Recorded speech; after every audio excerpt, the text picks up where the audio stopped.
What an honor to be here with such systems thinkers. So what is money today? It's beyond the memory of our civilization to be able to remember back to a time of barter, where we had to hunt and gather for our subsistence.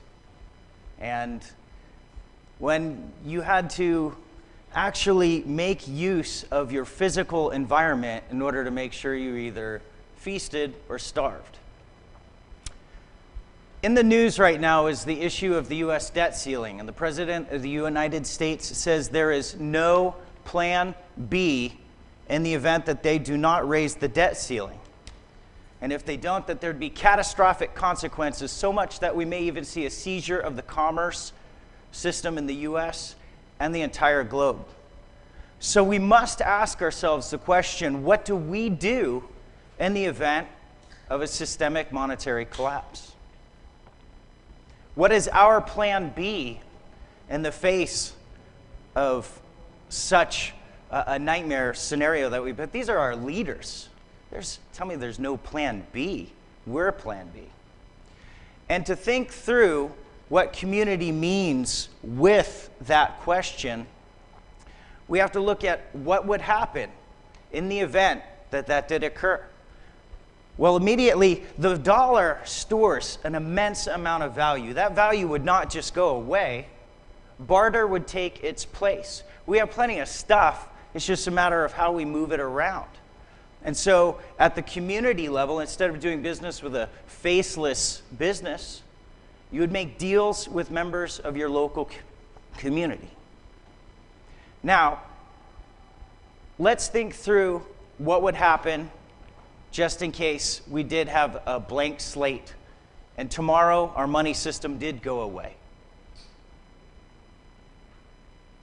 Well, you can't live off of your stored cache of red beans and rice forever. And violence certainly is a short-term plan for all. So we still have to work. And we would still have to make sure that we had critical infrastructure in place to have supplies and critical resources for services that need to have continuity. Now, thinking about this and putting it in context, let me tell you how I came to this situational thought back in 2005. I co-wrote the nation's first collapse response plan for the city of Portland. My background's in communications, software, economics, and farming. I grew up in a military family with a father and two brothers that served. My brother Chris was hand-selected by Tommy Franks as his crew chief, who's the former U.S. commander of U.S. Command in charge of operations for U.S. Army, Air Force, Navy, and Marines. Now, Chris and his best friend, who was the crew chief for Air Force One, used to fly all over the world on these missions they couldn't discuss. And I thought, wow, that's cool. So dealing with catastrophe and dealing with trauma is something of the magnitude of a collapse of the U.S. system is something that we have to learn to deal with. And it was a shock of my life in 2005 when in March, Chris walked onto his front porch near Central Command in Florida, and he killed himself. That sent me into a deep search for meaning. The meaning of why Chris used to have to fly around the world on all the missions in the Middle East that he had to.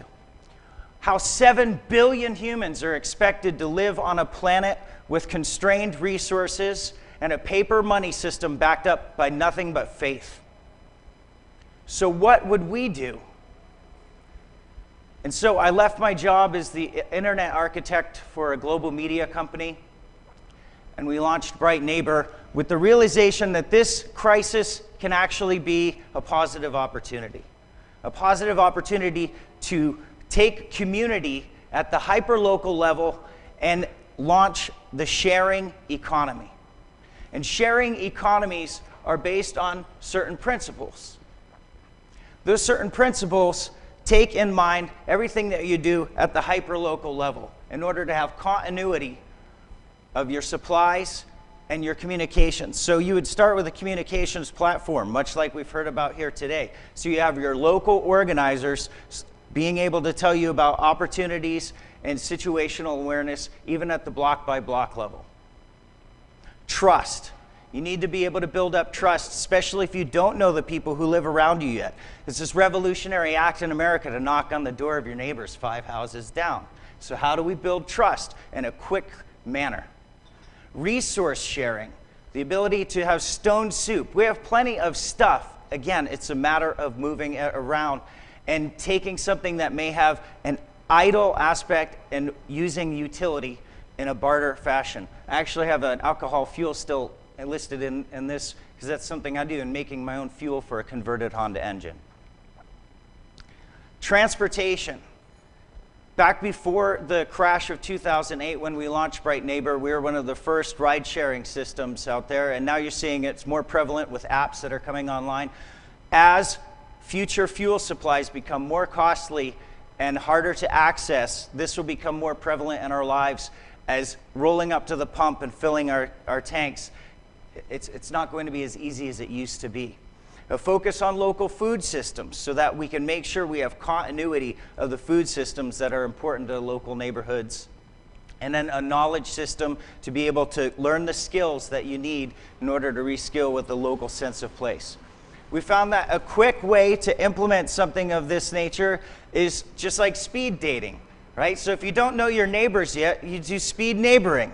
Go to a local place, a community center or a church, and you sit around a table, maybe 4 to a table, 10-minute sessions, and move it around. And so that way you don't just have to have that person where you see them all the time, but you don't know their name after several years. You can break right through that with speed neighboring.